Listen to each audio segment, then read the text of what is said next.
요한계시록 13장. 요한계시록 13장.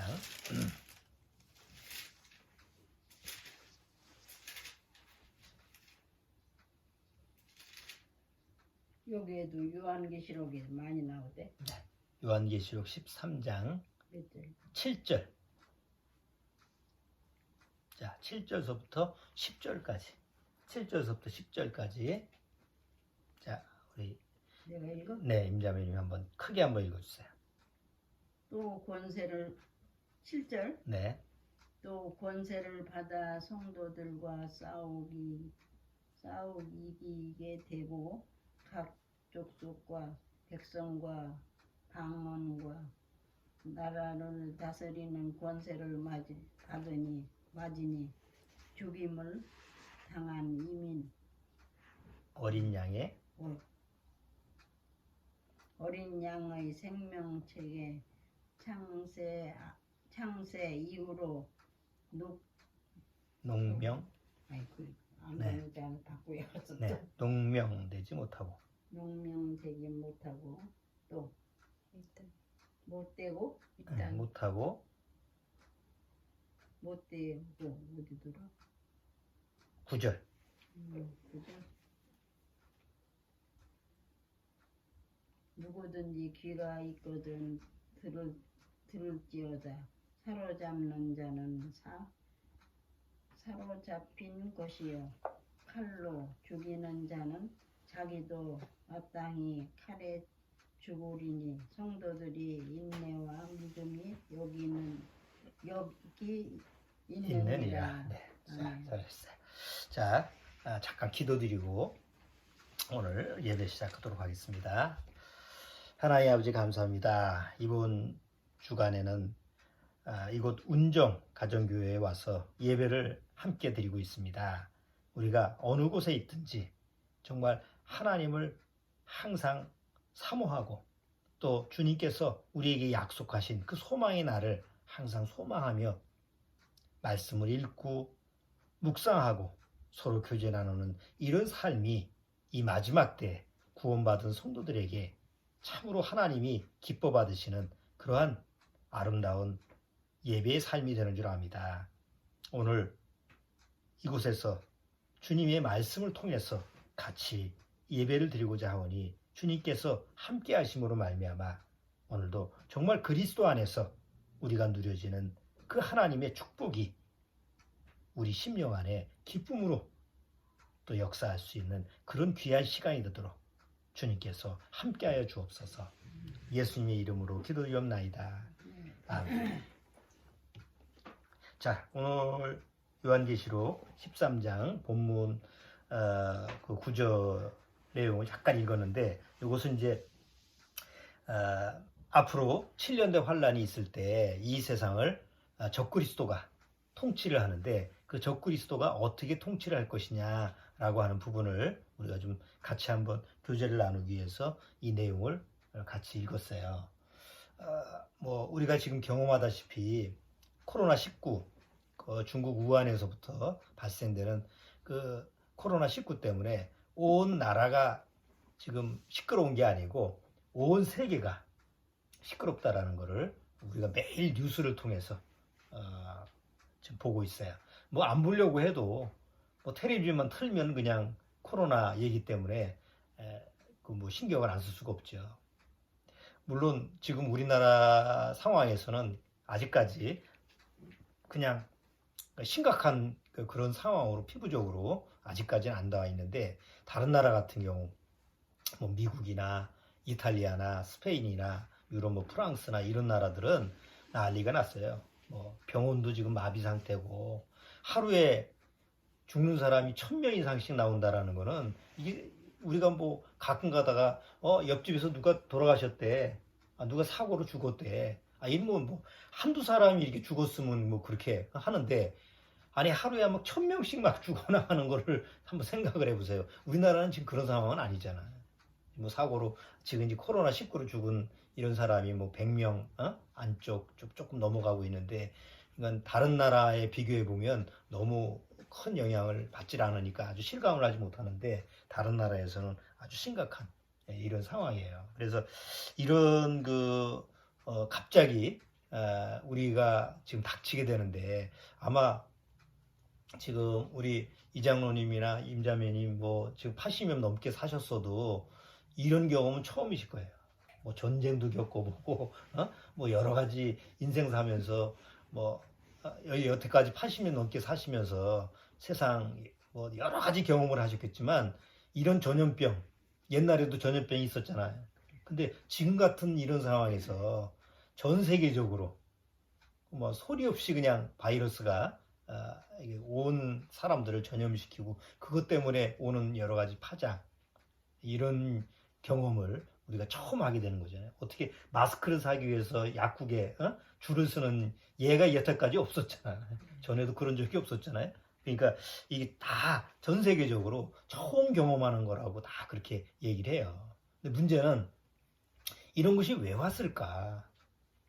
왜 하필이면 2020년 이때 또 이런 코로나19가 와서 또 전 세계가 이렇게 난리가 났을까? 우리가 성경을 통해서 하나님의 말씀을 알고 또 하나님 앞으로 우리한테 어떤 일이 있을 것이냐 이런 것을 미리 말씀을 해주셨기 때문에 이런 코로나 사태를 통해서 좀 앞으로 우리가 닥쳐올 여러 가지 미래의 그런 모습들을 한번 좀 미리 한번 생각해 보시는 게 아주 유익할 것 같아요. 그리고 이게 하나님이 우리한테 주어지는 그 앞으로 예언이 그대로 성취가 되어지는 과정이기 때문에 이번 코로나19도 이건 하나님과 관계가 없어. 이건 뭐 우연으로 생긴 거지. 옛날에도 뭐 전염병이 있었는데 뭐 그런 거지. 이렇게 생각하고 끝날 것이 아니라 과연 하나님이 마지막 때라고 하는 그때에 바로 이런 코로나19가 어떤 영향을 미치고 또 앞으로 어떤 사태가 또 올 것인지라는 것을 우리가 한번 좀 예상해 볼 수 있는 이런 기회이기도 해요.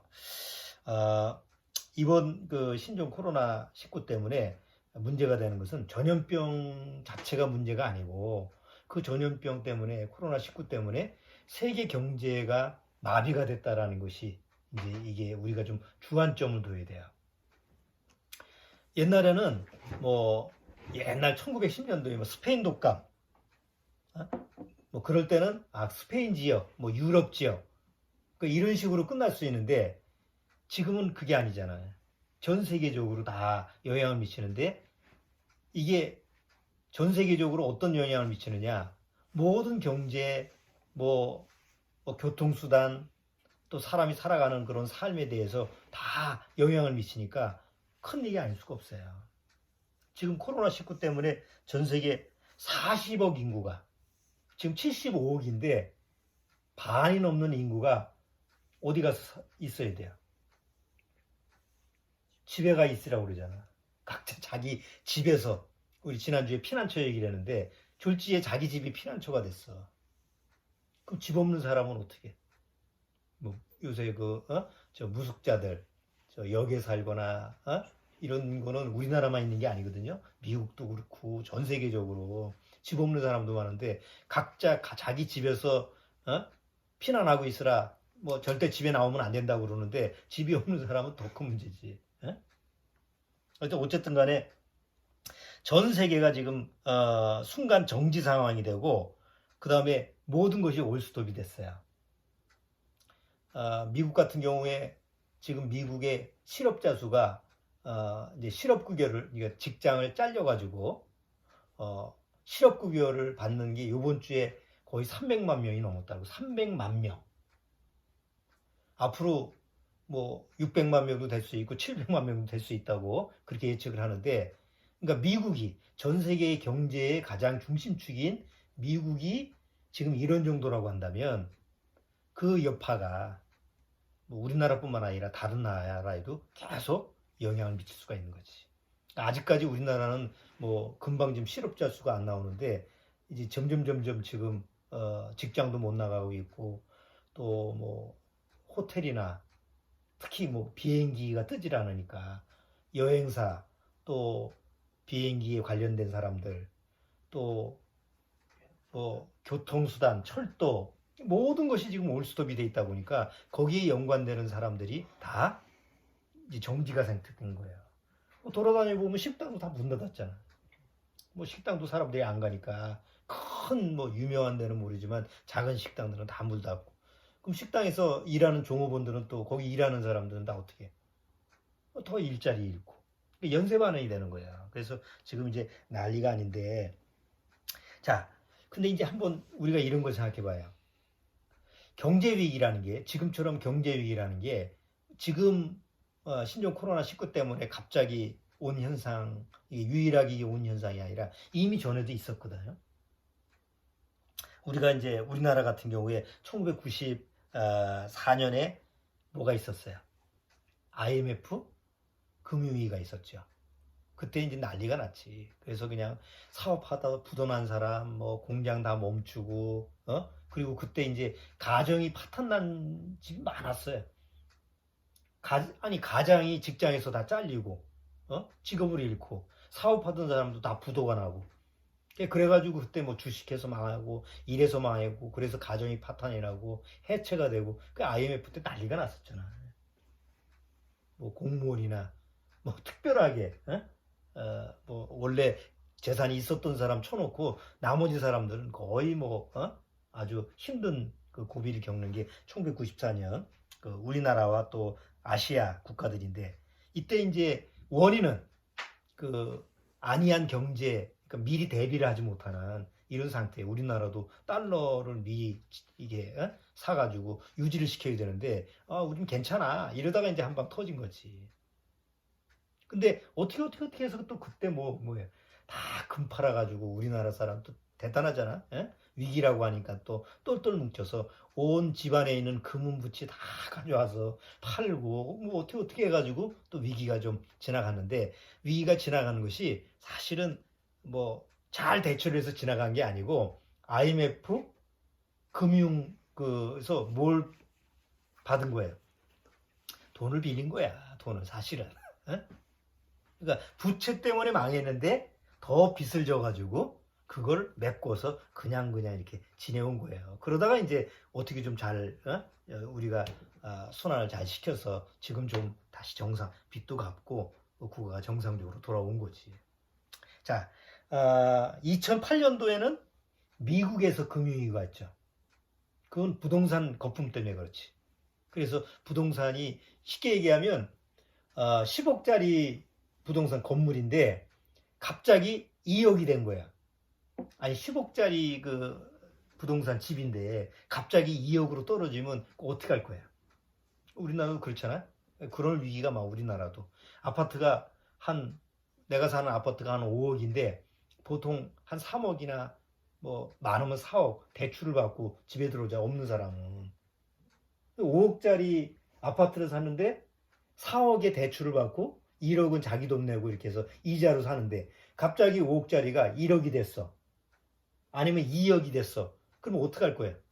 나머지 4억을 대출을 받았는데 그러면 망하는 거지. 그러니까 그때 미국의 금융위기 2008년도 금융위기가 그런 사태라는 거예요. 그래서 리먼 브라더스라고 하는 그런 은행이 다 부도가 나고 파산이 되고 그게 또 난리가 났었잖아요. 근데 그 미국 금융위기를 또 어떻게 해결했어요? 미국도. 부채 때문에 일어난 상황인데 또다시 빚을 져서 뭐 돈을 이제 또 찍어내고 막 그래가지고 결국 또 그렇게 이렇게 넘어갔어요. 그러다가 이제 2011년도에 가서 유럽의 금융위기가 왔지. 이탈리아, 그리스. 그것도 똑같이 마찬가지예요. 엄청난 부채 때문에 일어나는 금융위기인데 또 어떻게 해가지고 그것도 2011년도 금융위기를 넘겼어요. 그리고 나서 조금 지나서 2011년도에 무슨 사건이 벌어지죠? 세계의 경제 금융이라고 하는 것을 그렇게 좀 그래도 이끌어가는 그게 나라가 이제 미국, 중국, 또 뭐예요? 일본이라는 나라였거든. 근데 일본은 오랫동안 침체기가 있었는데 2011년도에 후쿠시마에 쓰나미가 한번 싹 밀어가지고 일본의 이제 경제적인 문제가 이제 크게 한번 먹은 거지. 그래서 그런 여파가 쭉 진행이 되어 오다가 작년에 호주에서 산불이 일어나는데 6개월 동안 산불이 일어나요. 자, 이게 무슨 얘기냐면 지금 2020년도에 와서 세계 경제 금융위기가 왔는데 세계 경제 금융위기의 원인점이 코로나19라고 생각할 수가 없다는 거지. 지금 코로나19라고 하는 바이러스는 세계 경제, 지금 금융위기, 세계 경제 공황을 일으키는 주범이 아니고 사실 방아쇠를 당긴 거예요. 그 원인은 아까 2000년도 들어와서부터 2000년도도 들어오면서부터 세계 경제가 먹구름이 졌어요. 이거 부채가 더 많은 거예요. 그러다가 2011년도 우리나라 아시아 이제 금융위기가 퍼지고 2008년도에 와서 미국이 터지고 2011년도에서 유럽이 터지고 그러니까 차츰차츰 그 세계 경제의 그 먹구름이 점점 어두워지는 이런 상황에 2020년도에 와서 빵 터진 게 이제 코로나19 때문에 이게 그 방아쇠가 당겨진 거예요. 그때보다 더하다며. 심각하지 지금은. 에? 왜냐하면 그런 누적된 것이 한꺼번에 지금 터지게 된 건데. 근데 이제 왜 2020년도에 와서 이게 크게 터졌느냐? 옛날에는 뭐 메르스나 뭐 사스나 아니면 뭐 지금 후쿠시마의 뭐 쓰나미나 이렇게 오는 것은 그 지역에 한정돼 있었어요. 그러니까 거기만 어떻게 막아가지고 이렇게 대충 이렇게 땜빵을 하면 이게 넘어갈 수 있는 상황이었어. 근데 이번 신종 코로나19는 뭐예요? 모든 세계를 정지를 시켜버렸다고. 옛날에는 조금 그런 문제가 일어나도 여행 다니는 사람, 여행 다니고 매일마다 비행기가 뜨고, 그 다음에 인적 물적 자원이 서로 교류하는데 문제가 없었어요. 막질 않았으니까. 근데 이번 코로나19는 뭐예요? 온 세계의 모든 물자를 막아버렸어. 아니 서로 통용이 돼야지 이게 주거니 받거니 하면서 무역이 이루어지잖아. 근데 온 세계가 뭐예요? 빗장문을 딱 달아놓고 오지마. 너희도 나가지마. 중국도 그렇잖아. 중국도 나가지도 말고 들어오지도 마. 소련도 지금 들어오지도 말고 나가지도 마. 유럽도 마찬가지고. 그 중에 우리나라만 아주 좀 느슨해가지고 좀 들어왔고 나가고 이런 걸 통계를 좀 덜어서 그게 이제 앞으로 큰 문제가 될지 안 될지 모르겠는데 어쨌든 간에 전 세계가 올스톱 시킨 거예요. 그러니까 올스톱이 되니까 뭐가 정지가 된 거예요? 무역이 안 돼. 서로 사고 팔고가 안 돼. 그럼 뭐가 안 도는 거예요? 돈이 안 돌아. 적어도 돈은 돌아야 되잖아. 그래서 돈이잖아. 돈다고 해서 돈이잖아. 돈이 안 돌면 모든 것이 정지가 되는 거야. 그러니까 일자리가 없어지지. 일자리가 없어지니까 돈을 못 벌잖아. 그러니까 사람들이 아우성 치는 거예요. 이거 어떻게 먹고 살고 그러냐. 그러니까 이제 각 나라, 우리나라만 그런 게 아니라 각 나라에서 최소한 먹여 살려줄게 하고 하는 긴급 생계 자금을 푼 거야. 뭐 굶어 죽이게 할 수는 없잖아, 국민들을. 그러니까 소련도 유급휴가 2주 동안 국가에서 봉급을 줄 테니까 어디 나가지도 말고 들어오지도 말고 직장 다니지 마. 소련 같은 공산 이제 이런 사회주의까지 가능하잖아. 또 유럽 같은 경우도 어디 돌아다니지 마. 장사도 하지 마. 그리고 긴급 생계자금을 줄게.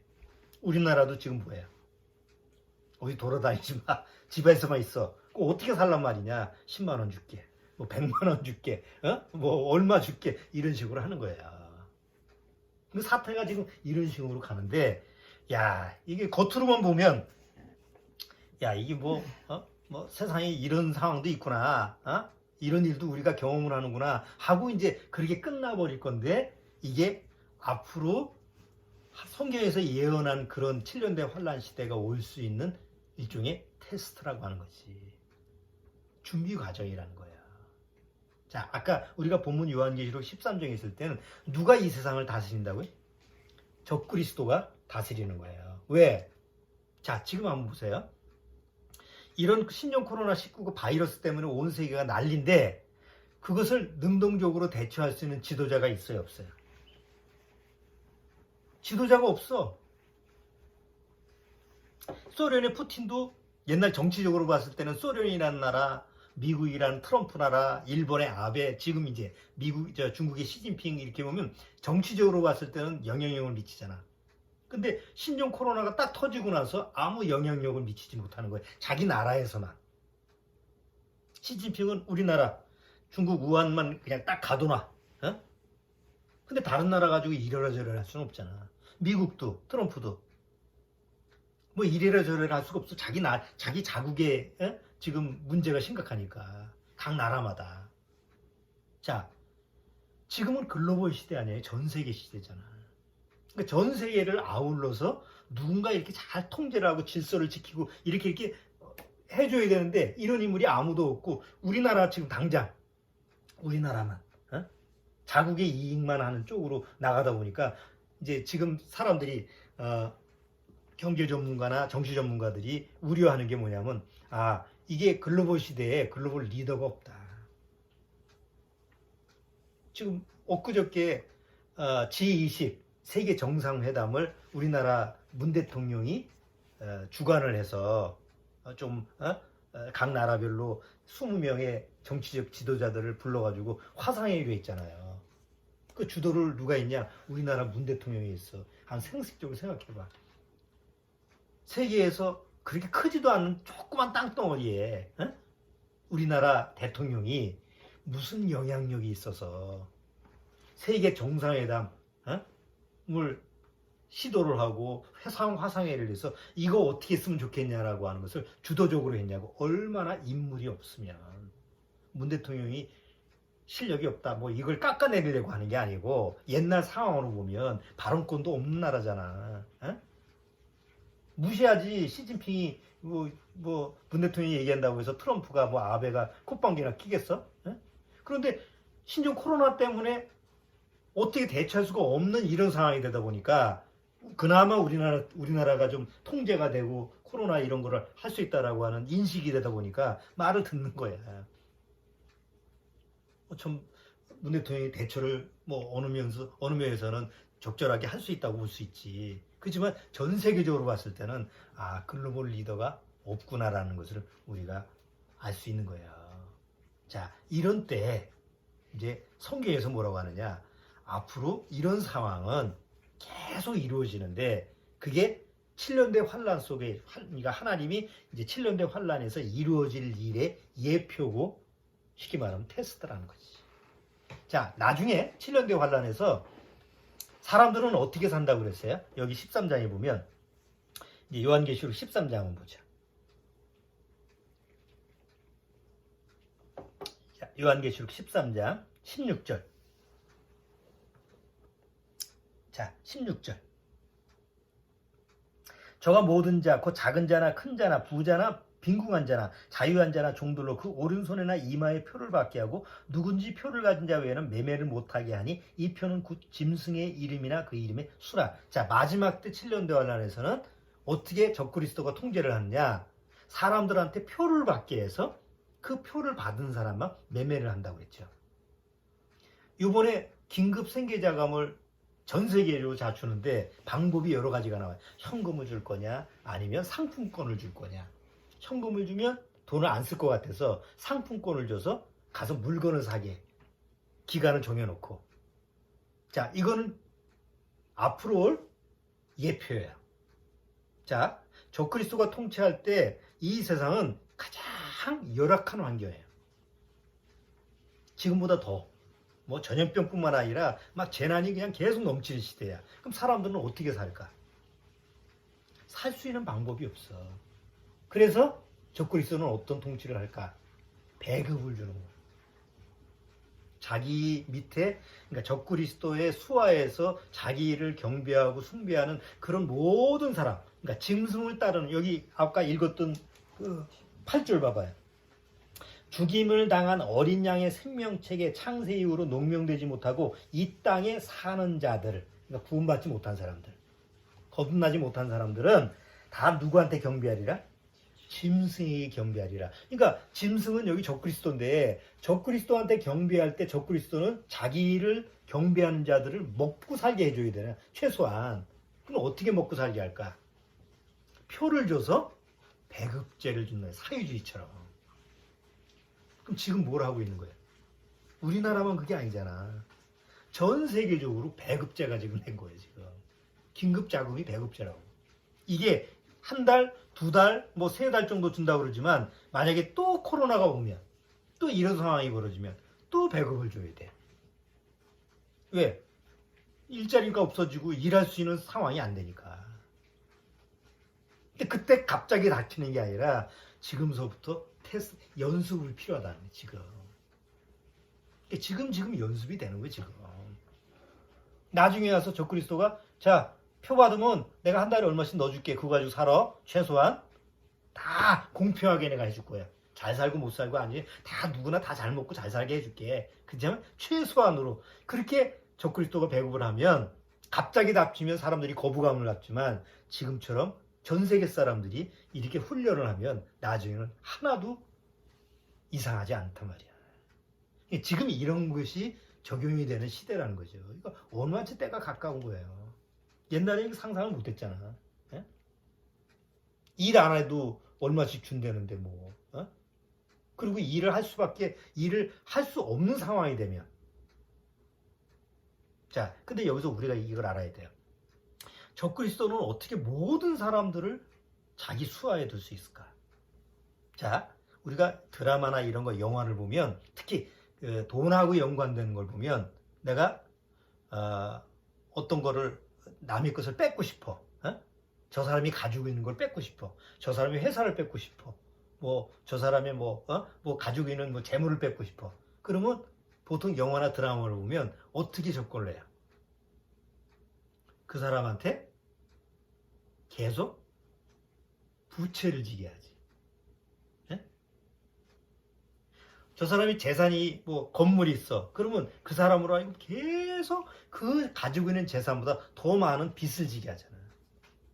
그리고 나중에 빚이 많아지면 가가지고 어떻게 해요? 회수를 해서 몽땅 뺏어가잖아. 그게 사채업자들이잖아. 돈 100만 원 꿔주고 점점 이자를 늘려서 100만 원 꿔줬는데 1000만 원 갚으라고 그러고 그리고 나중에는 뭐까지 받아? 노예 각서까지 받잖아. 예?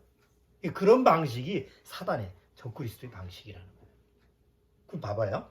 지금 전 세계 부채가 얼마인지 알아요? 전 세계 부채. 전 세계 부채가 253조 달러예요. 253조. 우리나라 돈으로 253조 원도 상상을 초월한 돈인데 세계 부채가 253조 달러예요. 그러면 아까 얘기한 것처럼 2011년도에 우리 한국, 우리나라 또 미국 금융위기, 유럽 금융위기 지금 2011년도 와서 전 세계가 뭘 풀어요? 양적 완화해가지고 다 무제한 돈을 풀어. 왜? 지금 사람 돈이 없으니까. 그게 다 뭐야? 결국은 빚이야. 우리나라 말로 아랫돌을 빼서 윗돌을 개는 거야. 이게 어떤 작은 구멍가게가 그런 게 아니라 전 세계가 다 지금 그걸 반복하고 있는 거야. 아랫돌을 개가지고 아랫돌을 빼가지고 윗돌을 개는 건 내가 실제로 경험을 해봤기 때문에 결과가 어떻게 되는 거를 난 뭐 확실히 알아. 아랫돌을 빼서 계속 윗돌을 갤 수가 없어요. 어느 때 가면 한도가 와. 더 이상 갤 수가 없는 한계가 오면 무너져 버려. 그럼 무너지면 아무것도 없어. 근데 이게 전 세계 지금 경제라고. 그러면 나중에 적그리스도가 와서 이걸 어떻게 할 거예요? 전 세계의 경제를 다 이제 부채밖에 없잖아. 어느 나라든 빚만 가지고 있어. 미국도 마찬가지예요. 그런데다가 2011년도 와서 이게 이제 지금 이제 어쩔 수 없이 양쪽 완화를 해가지고 미국은 달러를 계속 찍어내고 그럼 달러를 찍어내면 달러화가 낮아지죠. 우리나라도 원화가 적정선을 유지해야 되는데 자꾸 원화가 오르잖아. 그래서 이제 돈을 막 또 찍어넣어야 돼. 완화를 시켜야 되니까. 그게 다 나중에 뭐예요? 빚이라고. 그래서 지금 계속 아랫돌 빼가지고 윗돌 겠는데 지금 한계에 온 거예요. 지금 IMF가 요번 올해 2020년도에 뭐라고 세계 경제 침체기에 들어갔다 해요. IMF가 뭐 하는데? 우리가 IMF에 뭐 받았어? 구제금융 받았잖아. IMF가 돈 꿔주는 데라고. 그럼 세계 경제가 침체가 됐다는 말은 뭐예요? 이제는 너희들 나한테 돈 꿀 때가 왔다. 어?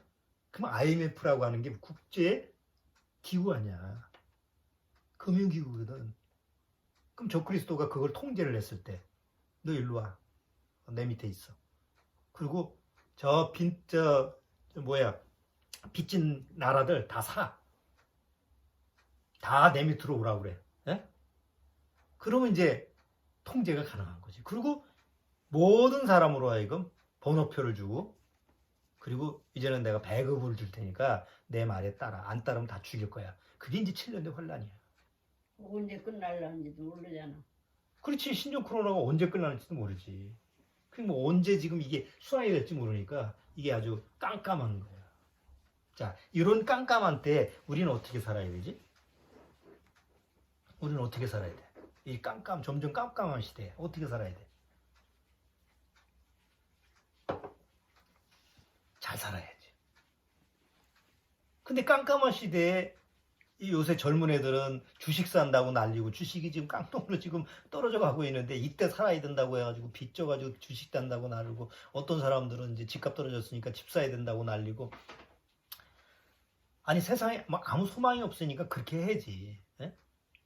그지만 구원받으면 정말 구원받고 거듭났다고 한다면 어떻게 살아야 돼? 이런 세상 포기하고 산에 들어가? 그거는 불교 믿는 사람이 절에 들어가야 되니까 장소가 있으니까 그렇지. 에? 어디 기도원에 들어가야 되나? 에? 자, 그래서 성경에서는 정말 참으로 구원받은 사람이 이런 점점 어두운 시대에 어떻게 살아야 되느냐라는 지침을 내려준 거예요. 하나님이 마지막 때 그걸 가장 적절하게 글을 쓴 사람이 누구냐면 사도 베드로예요. 왜냐하면 사도 베드로가 마지막 베드로전서 후서 보면 이제 마지막 때다. 어? 그때 마지막 때 우리가 어떻게 살아야 될 거냐라는 것을 아주 그냥 정확하게 상세하게 기록했거든. 그걸 한번 보고 우리가 어떻게 살아야 될 건가를 한번 확인해 보죠. 베드로 후서 3장.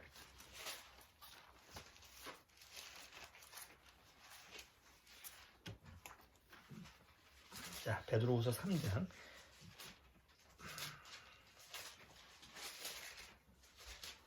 베드로 후서? 예, 베드로 후서 3장. 자, 3장 8절. 베드로 후서 3장 8절.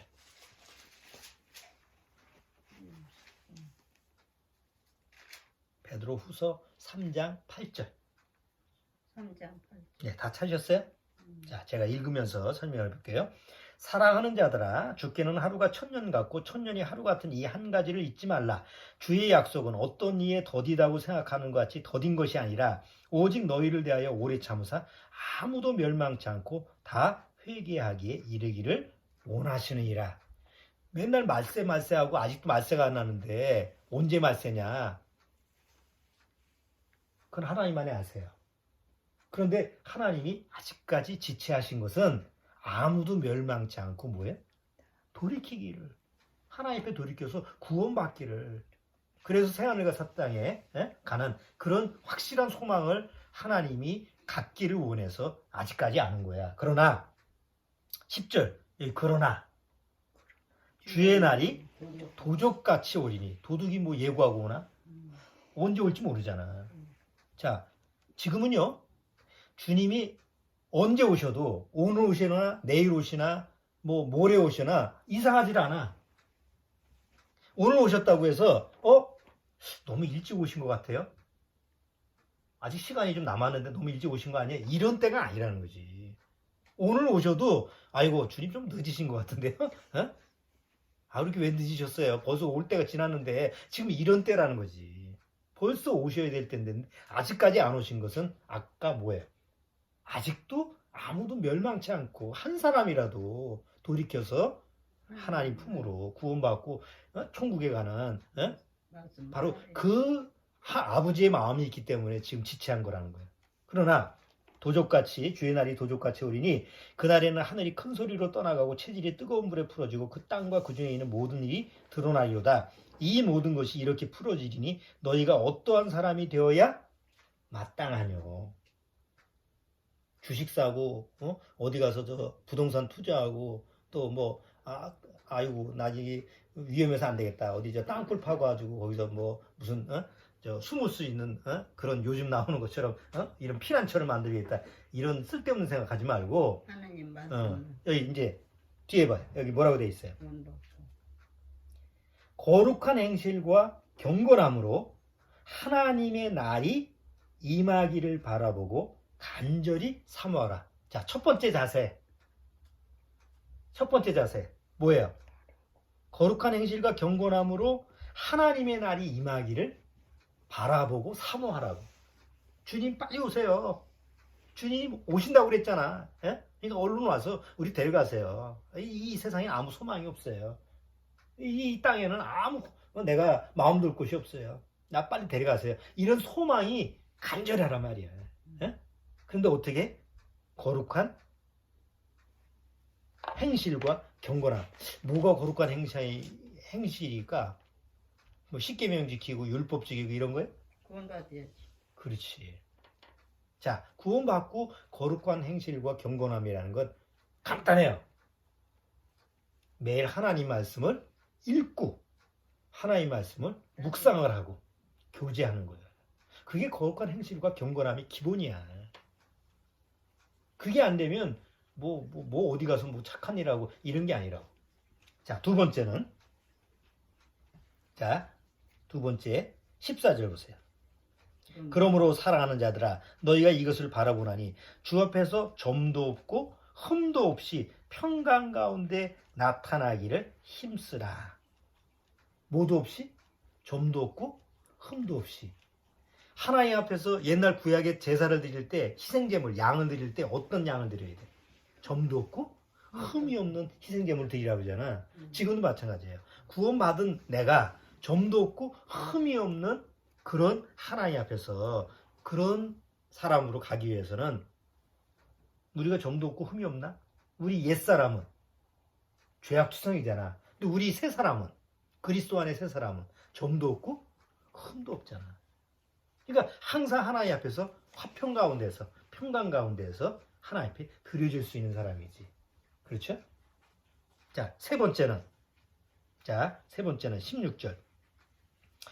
또 그 모든 편지에도 이런 일에 관하여 말하였을 때 그 중에 알기 어려운 것이 더러 있으니 무식한 자들과 굳세지 못한 자들이 다른 성경과 같이 그것도 억지로 풀다가 스스로 멸망에 이르느니라. 요새 신천지 같이 성경을 억지로 푸는 또 어머니 교회인가 뭐 하여튼 성경 가지고 요새 막 억지로 풀어서 엉터리로 사람들 미혹하는 데가 많잖아. 일반 교회도 마찬가지예요. 자, 그런 사람들이 점점 많아지기 때문에 자, 17절. 그러므로 사랑하는 자들아 너희가 이것을 미리 알았은즉 무판 자들의 미혹에 이끌려 너희 굳센 데서 떨어질까 삼가라. 오직 우리 주 곧 구주 예수 그리스도의 은혜와 저를 아는 지식에서 자라가라. 어떻게 하라고? 너희를 속이려고 미혹하는 자들이 너무 세상에서 많이 나왔으니까 그리스도 안에서 예수 그리스도를 아는 지식 안에서 뭐예요? 성장해라 가라. 이렇게 세 가지를 잘 취하면 끝에 뭐라고 그랬어요? 영광이 이제와 영원한 날까지 저에게 있을지어다.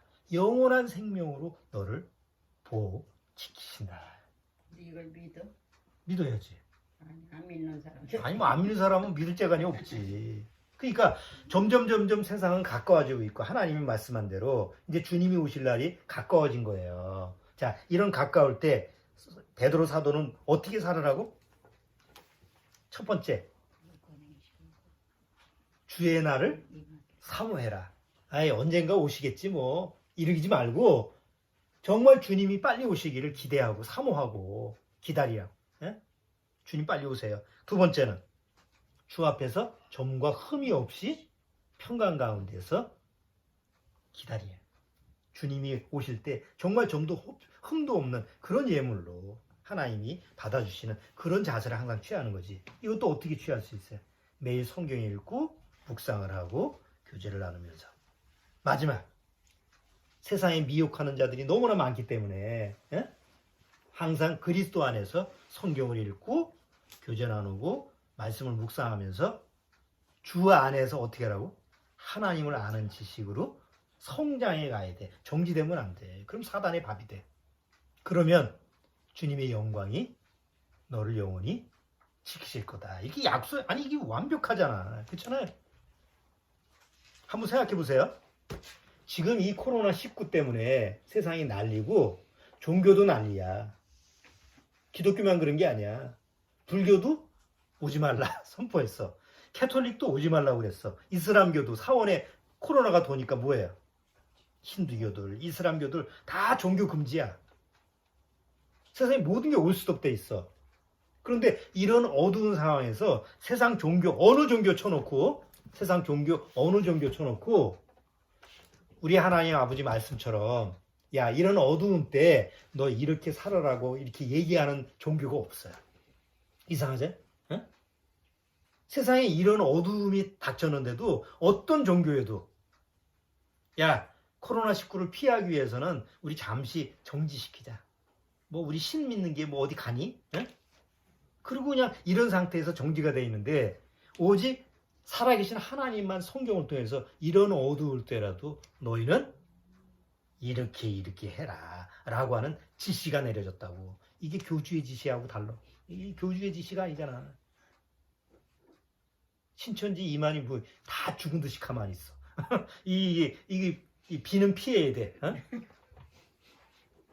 이게 세상, 이 신천지 같은 이런 게 세상 종교라고. 그런데 성경에서 하나님은 뭐라 그래요? 이런 어두울 때 너희는 그날이 빨리 오기를 사모해라. 왜? 내가 너한테 약속한 날이 있으니까 너 이제 데려갈게. 이 파산한 이 세상에서 내가 너 데려갈 거야. 걱정하지 마. 그리고 너는 항상 점도 흠도 없이 내가 너 준 아들 안에서 항상 보호받고 있어. 거기가 피난처야. 그리스도 안이 피난처야. 세상 어디에도 피난처가 없어. 오직 그리스도 안에 있어.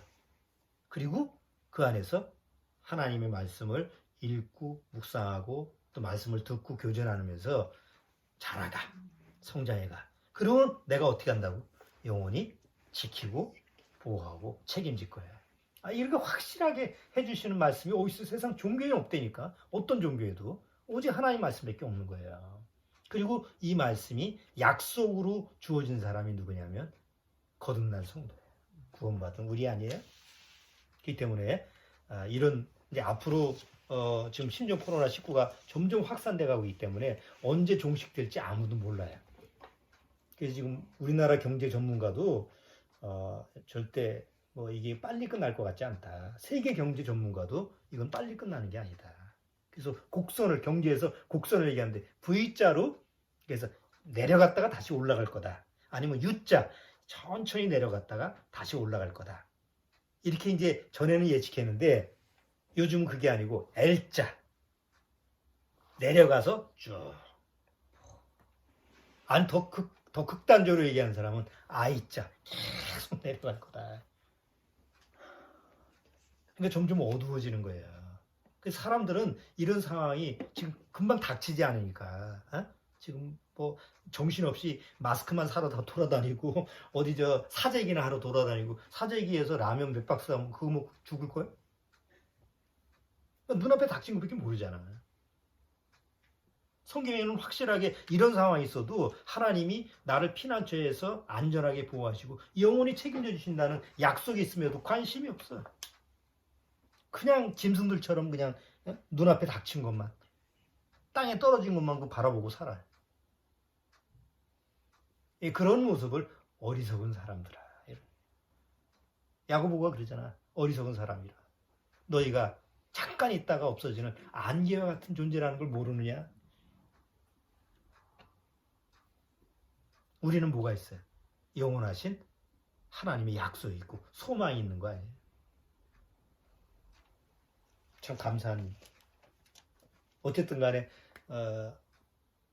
우리가 이 하나님의 약속의 말씀이기 때문에 항상 뭘 읽으라고요? 매일 성경을 읽고 묵상을 하고 읽기만 하니 습관적으로 읽으면 안 돼. 읽고 읽은 말씀을 묵상을 하고 마음에 하나님의 날, 약속된 날이 임하기를 항상 간절히 사모하라는 건 간절히 바라는 거죠.